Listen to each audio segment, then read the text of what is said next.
The moving truck hadn't even finished easing into my driveway when 3 police cruisers screeched to a stop, boxing it in like the streets had just become a crime scene.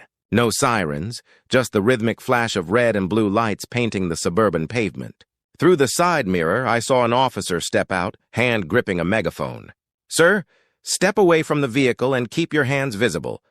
I set my coffee down and climbed out cautiously, raising my hands more in bewilderment than compliance. That's when I saw her. Margaret Peaton, president of the Maple Ridge HOA, perched on her immaculately kept lawn, a lavender pantsuit hugging her frame, her phone clutched like a weapon. Her lips moved rapidly, narrating the scene to whoever was unlucky enough to be listening. The lead officer approached, and I noticed a faint smirk tugging at the corners of his mouth. "Are you Nathan Brooks?" "That's me," I said, my voice steady despite the absurdity. "The one with all the tiny home permits." Margaret's triumphant expression flickered to confusion in an instant. The officer extended his hand. "Officer Mike Garrett. We got a call about quote-unquote suspicious activity regarding an illegal structure, but your permits are all here on file." I was 35. Nathan Brooks, a tech industry veteran who thought I'd seen enough corporate absurdity to last a lifetime.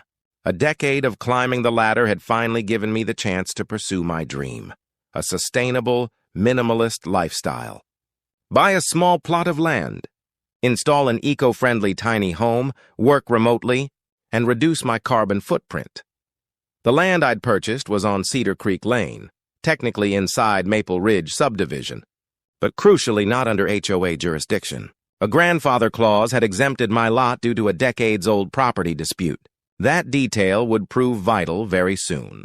Margaret Peaton had ruled the Maple Ridge HOA like a queen with an iron fist wrapped in velvet for 15 years. At 58, she wielded the neighborhood like a personal kingdom, issuing decrees about grass height, mailbox colors, even the precise angle for displaying the American flag. She once fined a family $200 because their garden gnome was, in her words, facing the wrong direction. I wasn't moving in with a party house or a commercial operation, just a professionally built, visually appealing tiny home that met every county code. To most people, it looked like a quaint little cottage. To Margaret, it was apparently a declaration of war. The trouble began 2 weeks before my move-in. I was at the property laying the foundation when Margaret appeared like a suburban specter, clipboard in hand, radiating disapproval. "Excuse me," she said, her voice sharp enough to cut concrete. "What exactly do you think you're doing?" I straightened, brushing concrete dust off my hands. "I'm Nathan Brooks. I own this lot." Her eyes narrowed behind designer frames. "This is a traditional single-family neighborhood.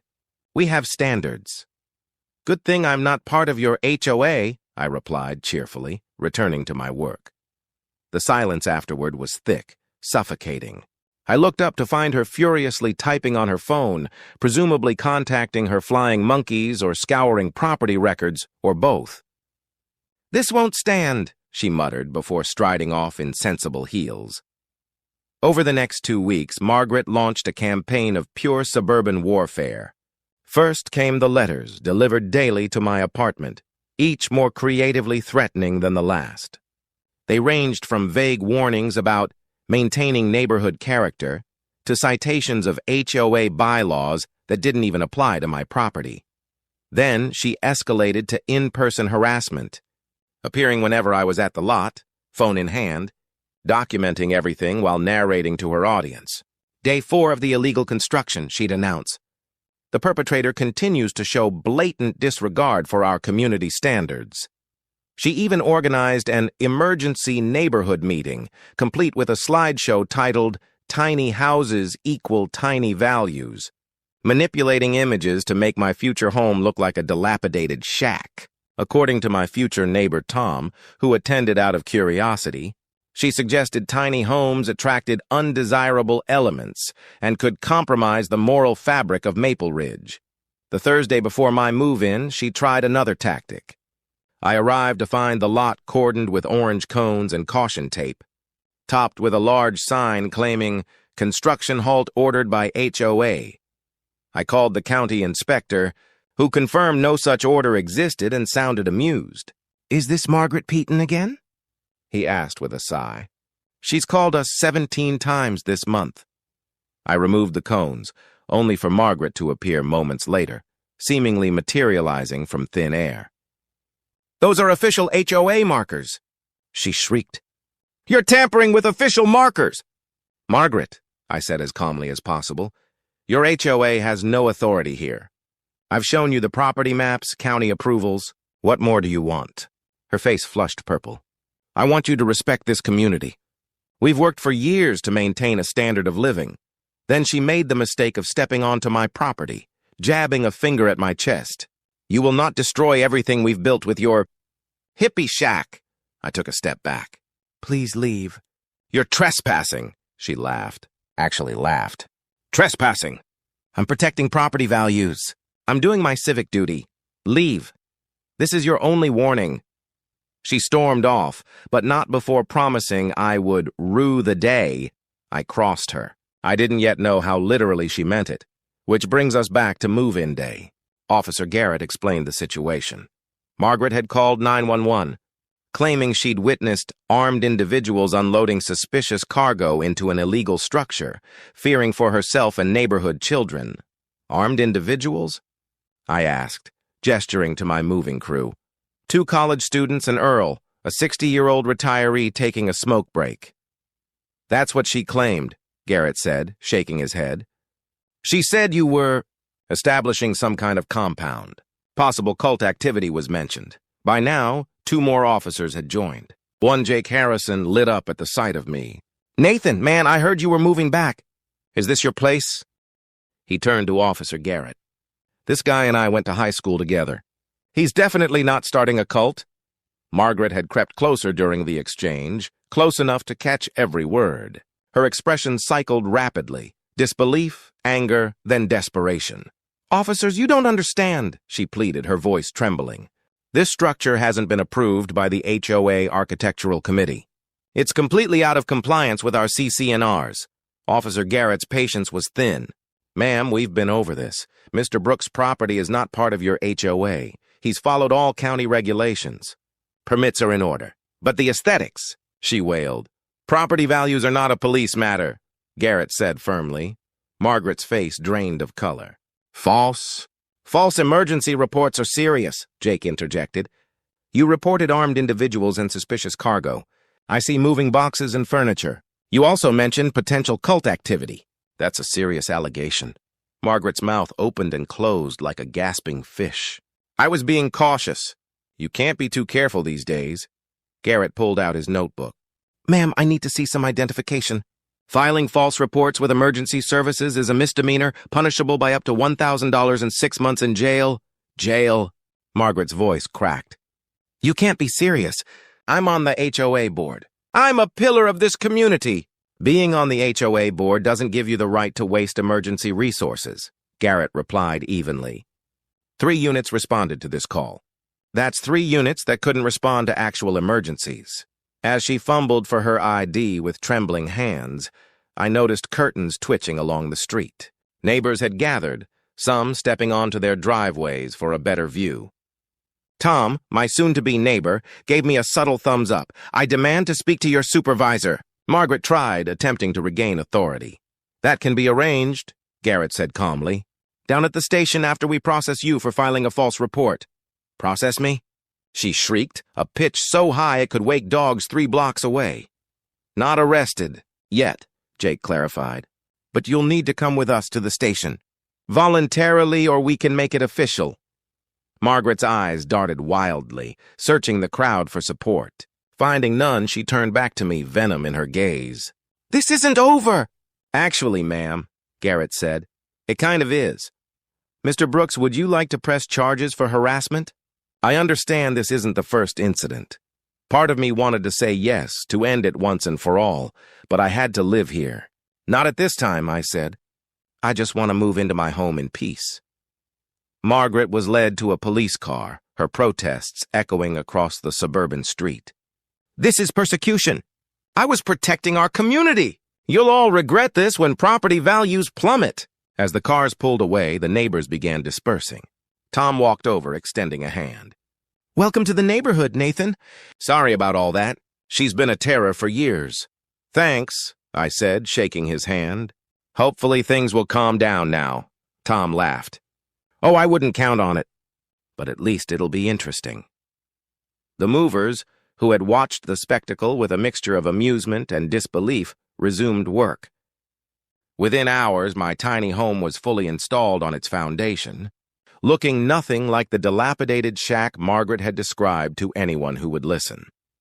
That evening, as I sat on the front porch watching the sunset, my phone buzzed. A text from Jake. Thought you'd want to know? Peyton fined $800 for the false report. Tried to pay with HOA check.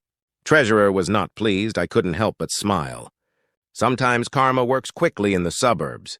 The next morning brought more developments. I sipped coffee when Tom knocked on my door, barely containing his excitement. Emergency HOA meeting tonight, he said. Word is they're voting on Margaret's position. Apparently this was the last straw. She's been using HOA funds for personal vendettas, sending cease and desist letters to people not even in the HOA. Lawyer fees alone this year are astronomical. That evening, the clubhouse lit up with what looked like the entire neighborhood. I wasn't invited, no HOA membership, but Tom texted me updates.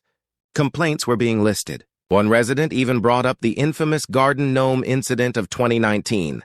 Oh, snap, Tom texted. Treasurer just presented the legal bills. $37,000 this year alone. The final update, she's out. Unanimous vote. She threw her gavel at the wall and stormed out. From my porch, I watched Margaret's car peel out, tires squealing. Neighbors filed out, chatting and laughing. The tension of Maple Ridge lifted. The aftermath was swift. Within a week, Margaret received formal notice of removal from the HOA board. Her special parking space at the clubhouse was revoked. Pool key deactivated. The landscaping company she'd hired for her nephew replaced with a more affordable service.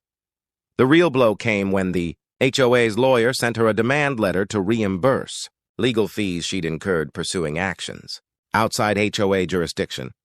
$37,000 due within 30 days. According to Tom, Margaret stood in the cereal aisle for 5 minutes, staring at the paper, muttering, "This can't be legal," before dropping her basket and storming out. A for sale sign appeared in her yard the next day, priced for a quick sale. I was watering my garden when she drove by one last time, boxes in her car. Our eyes met, but she hit the gas and was gone. Tom later told me she moved 3 towns over to a stricter HOA and even tried to run for their board. No votes. Legally, the $800 fine stood.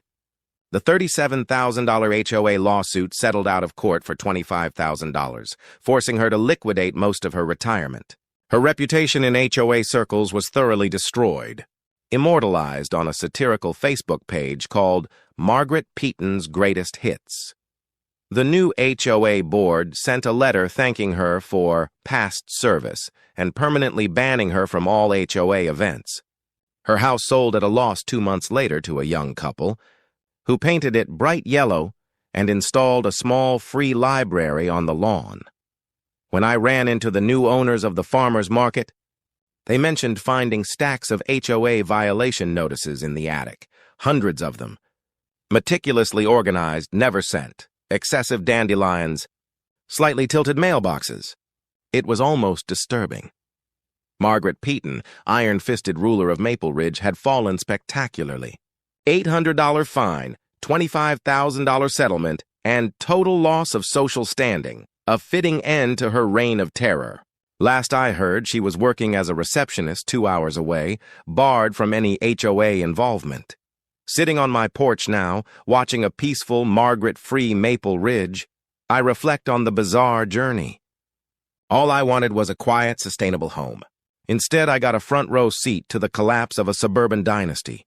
The new HOA board even sent me a fruit basket with a note. Thanks for your patience during our recent transition. While not officially part of our jurisdiction, we look forward to being good neighbors. Sometimes, justice arrives in small packages, with an $800 fine, a $25,000 settlement, and a petty tyrant sent running for the hills.